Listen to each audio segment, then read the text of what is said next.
Today is the day the Fed actually blinked. William Dudley, who is the president of the Federal Reserve Bank of New York, admitted today that the Fed is concerned about the tightening financial conditions that they are now observing since they hiked rates. And of course, the irony of that statement is the Federal Reserve is directly responsible for the very conditions that now concern it. But what's important is that this is really the first official acknowledgement that the Fed is backing away from its supposed commitment to raise interest rates 4 times in 2016. In fact, most people don't believe that they're going to raise rates 4 times. There are still people who believe that maybe they'll raise rates once or twice. Of course, I don't believe they're going to raise rates at all. I have always believed that the rate hike that we saw in December was not the beginning of a tightening cycle, but the end of the tightening cycle that began with the taper talk about 2 years ago. And I always knew that if the Fed raised interest rates, the whole bubble that they inflated would begin to deflate. And that is exactly what the Federal Reserve is observing. And now the Fed has been forced to admit that. And I think there's a lot more coming when it comes to admissions. In fact, we got more economic news today on the service sector, the ISM numbers coming in way below estimates, which is confirming what I've been saying all along, that this recession is not contained to manufacturing, that it includes the service sector as well. And in fact, I think the service sector is actually in worse shape than the manufacturing sector. And during this recession, which I believe is already underway, and I believe eventually the government will acknowledge that this greater recession began in the fourth quarter of 2015, the very quarter that the Fed chose to raise interest rates. I think by the time it's done, it's going to be the service sector that's going to be in the worst shape. And, you know, the comments today from the Fed sent the dollar tanking.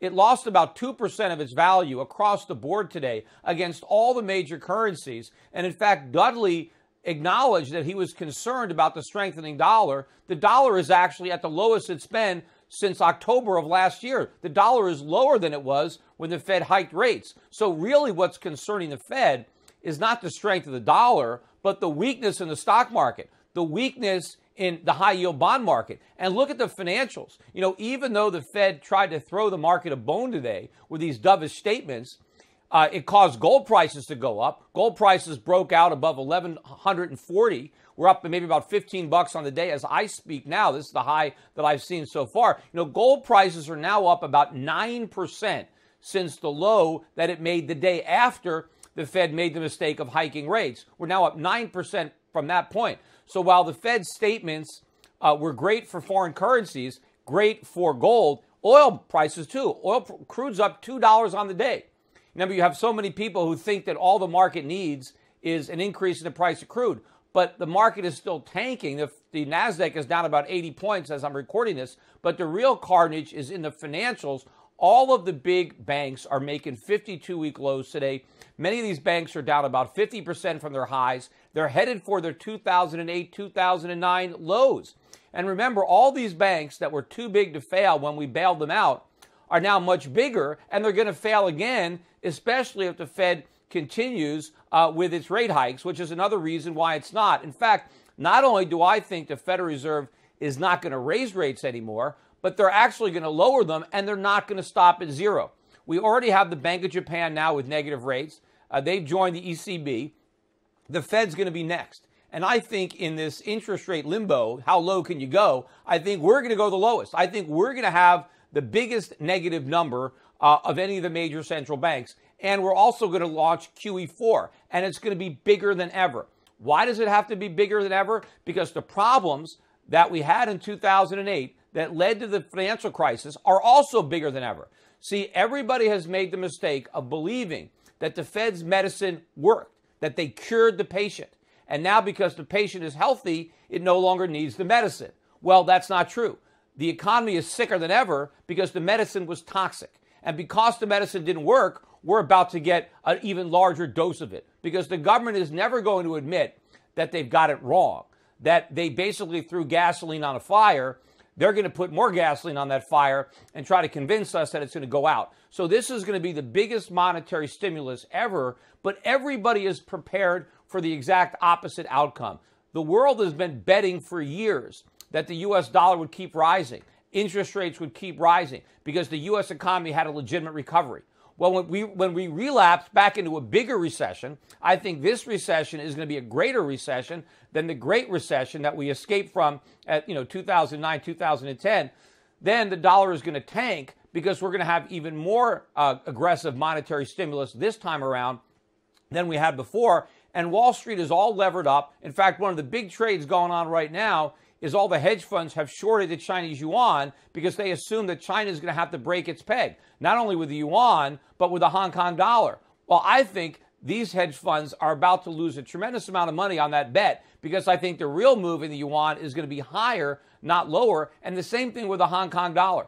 Everybody is prepared for the wrong outcome. And as far as gold is concerned, this is a real breakout. This is the highest the price has been since the Fed hiked. We're at the highest we've been since October of last year. We're getting a real confirmation in the gold stocks, which are very forward-looking. There are many gold stocks today that are up 8, 9, 10% or more. Wall Street is so underinvested in this sector because everybody has believed this false narrative. And now, finally, people are starting to question the legitimacy of that narrative. But there's a lot more questions that are going to be asked, and people are going to be very shocked when they find out the answers. Because the truth of the matter is, we're in worse shape than we've been. Ben Bernanke's book that he wrote, which I've always said should have been in the fiction section and shouldn't have been titled The Courage to Act, but A Coward's Way Out. We're going to find out that the last chapter, which wasn't written, is the one where the whole house of cards that he erected came tumbling down because he didn't save us from anything, and neither did Janet Yellen. Everything that those two have done has just worsened all the problems, but people were oblivious to it as long as we were operating under the delusion of the stimulus. And as long as we had the strength of the dollar, we can continue to borrow money to pay for imports. We can continue to go deeper and deeper into debt.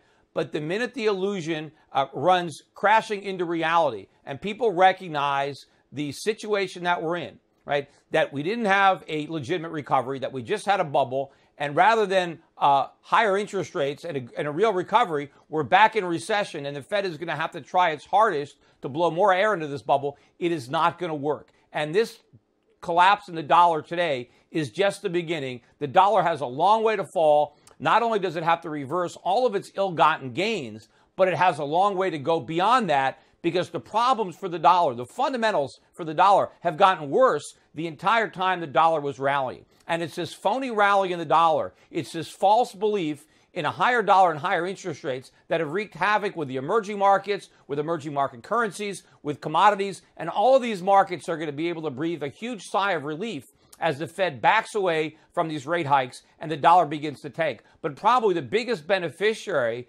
of the Fed's new easing, this new easing cycle that I think is about to begin, is going to be gold. Gold has fallen for the last few years based on this false belief that everything is great and we're going to have a return to normalcy and the Fed's going to shrink its balance sheet. Nothing could be further from the truth.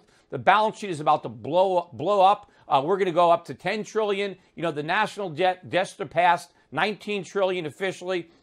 It's going to be 20 trillion by the time Barack Obama leaves office, maybe more. He's doubled the national debt. The next president is going to have to double it again in order to keep this house of cards from collapsing. I think it's impossible to finance that type of growth in debt, but that's what this bubble economy needs because all of our GDP grows based on debt. It's not real economic growth. It's just consumption that's borrowed, and you need to borrow more and more money to get less and less GDP growth, and we've run to the point where we can't do it anymore. The world is not going to continue to give us a pass. And so gold prices, I think, are going to take off. I think the correction from this long-term bull market is over. And I think gold's going to make new highs. And, of course, if gold's going to make new highs, so is silver. And so silver might even be a better buy than gold because silver corrected a lot more during the correction. And so it has a lot more lost ground to make up for.